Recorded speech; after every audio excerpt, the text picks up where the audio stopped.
Hi, this is Jan Price from the ILLUMINATE Film Festival, and I'm going to be interviewing Kiso, who's our interim executive director for the ILLUMINATE Film Festival. And it's so far we're in day and a half of this festival, and it's been hugely successful.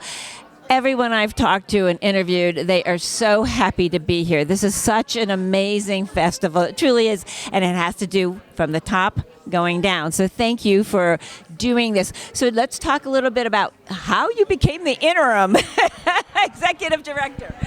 Well, the short version is, I fell in love with ILLUMINATE very first year in 2014. This is a little bit of an origin story, right? I met Danette way before the festival even existed. I met her at AFM, the American Film Market, and she rose her hand during an IDA panel, and she said she was making a conscious film festival. But I had determined to turn my producing career towards conscious media because I know that media can make a difference. And I had been studying metaphysics at the time, and I was like, what if there could be a combination of the messages of quantum physics, metaphysics, like who we are as divine beings, combine it with entertainment. And so she programmed my film as her closing night film year one. We immediately knew we were soul sisters, and I came to ILLUMINATE every year since, as many years as I could, because I knew this was the finger on the pulse of what's happening in the conscious media genre. I knew that's where like-minded people were, investors, distributors, filmmakers, so I always went back. When the pandemic happened, and Anna and I were talking about what can we do to help elevate the world during this really hard time. And we had determined to maybe combine forces in some way. I'm a producer with a production company in LA, and we created Silver Linings screenings, and that was the virtual festival. And it was really very new at that time, that tech where people could watch a film all at the same time while they're chatting, and then we would go live, right? Then we would go to live performances and Q&As, and the tech was barely keeping up with us at the time. We were real visionaries, and Jeanette and I loved working with each other so much. And so we were always looking for a way to collaborate. So when she opened it up to a board last year, I joined on the board. And in December, we needed a new ED. And at that point, we were like, will the festival continue? Is it too late? Or is there time to find a new ED? And we knew there wasn't. And Jan, I looked at my calendar. I looked at it. I was like, I think I can squeeze it into my life. I got it. It makes me tear up to think about there not maybe being a festival. And I said, I will step up to the plate to make it happen. And part of me, I was like, I'm a producer. I can produce anything, right?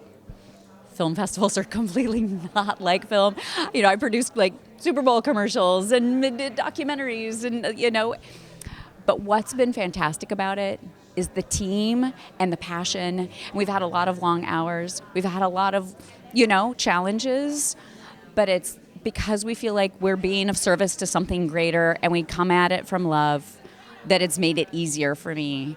And I've been just so grateful for the experience to be here and to look around and see that it once was a little seed in our mind and it now became a real thing. So that's the longer version of how I got to be here today, and I'm gratefully blessed to be in this position.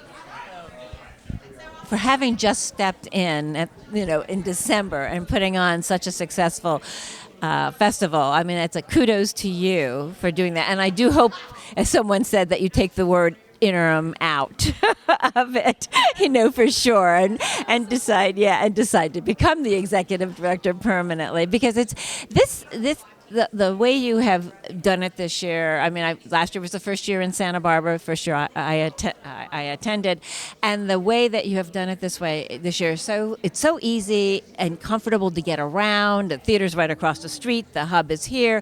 It's a great place for people to meet. People have really utilized the hub this year. I think a lot more than where we had it last year, and there's this camaraderie and sense that we can all come together, and everyone's here coming from the same place, which is love. The theme right here, looking through the lens of love. And it's such a beautiful theme this year and needed more than ever. So for you, what's been the most, at this stage, either the most difficult part of putting on the festival and also the most rewarding? Or is it too early to tell? I keep telling Danette, right, the founder and the president, like, I feel like we've been in gestation period and we're now currently like in the labor process, right? And it's like, as a matter of fact, today when we started with the Industry Hive, it felt like, okay, now there's sort of like a baby out in the world.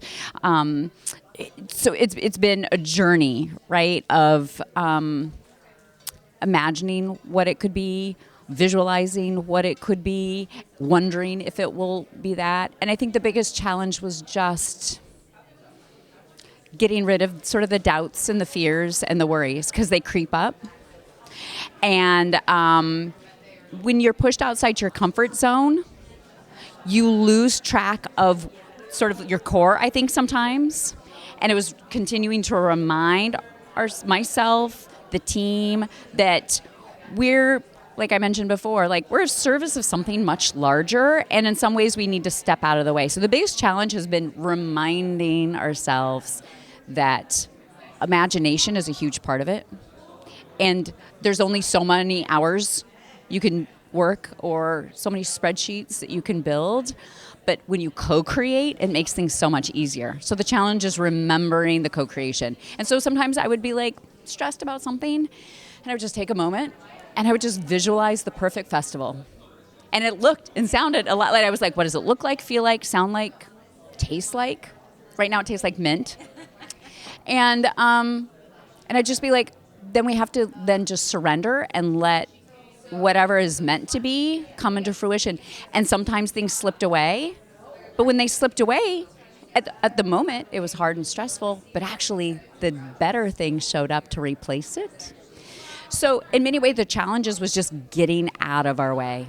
Getting out of our way, so whatever needed to be unfolded, and to be born could be. Great advice, to step out of the way and just trust. That's it. And you have created. Now that you had a short period of time to do this, as I said, once you've done it, now you'll know how to do it next year, and it will be easier next year because you have had that. I am already talking to you about next year, Kia. I want you to pitch me.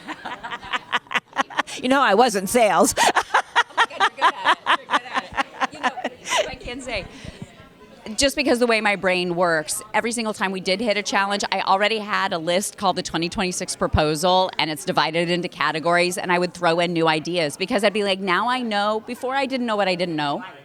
Now I know what I don't know, or I actually have learned something. So it's now going into new categories too, and we've already been talking a little bit about 2026 as well. I think we actually would know what our opening night of film is already. And it may or may not have something to do with Kai Dickens. High decadence? Kai Dickens from the telepathy. Oh, all right. It's interesting because Tiana had told me about those tapes and sent me a link. And then From the Heart Productions have classes on Saturday mornings, and we talked about the telepathy tapes. Right after, I go, I guess I have to be listening to those. So very exciting, yeah. Fabulous. Well, thank you so much, Kia. Thank you so much. Thank you for everything you're doing. Thank you. Enjoy the rest of your festival. You too. Thank you. This is it.